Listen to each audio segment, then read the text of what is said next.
Are the Leafs in crisis? Canada's most cursed hockey team has faced first the loss of William Nylander, now Austin Matthews. How are the Leafs coping? Yeah, the world is falling in Toronto, isn't it? You know what? I think the Leafs are going to cope just fine. This is a team that, let's face it, you get John Tavares, you've got Mitch Marner, you got Nazem Kadri, you've got a lot of depth. And I think the Leafs are deep enough to survive Nylander, Matthews, maybe even another guy could go down and they'll be fine. The guy that they can't afford to lose, obviously, is Frederik Andersen. As long as he's in net, this team will be all right.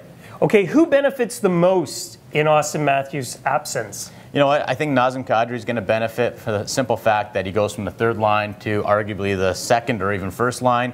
But the guy I'm really paying attention to is Mitch Marner. Led the team in points last year. With Matthews out again, this is a guy that could A, lead the team in points, but B, could arguably finish in the top 5, maybe even top 3 in scoring. If so, whatever Matthews asks as a free agent next summer, Marner's going to ask for the exact same thing. Guarantee it.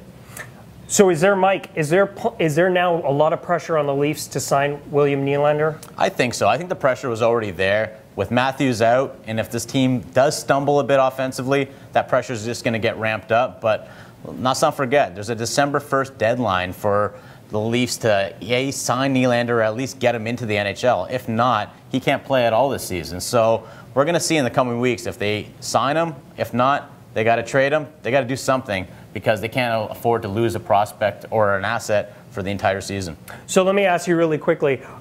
Is the rest of Canada laughing at Toronto right now? Possibly. Maybe in Vancouver they are. But you know what? There was so much hype going into the season regarding the Leafs, and I think a lot of teams were kind of sick of hearing it. With Nylander and Matthews out, there's probably a lot of teams smiling right now. Okay, let us know what you think. Tweet us and Facebook us and subscribe to our YouTube channel down below.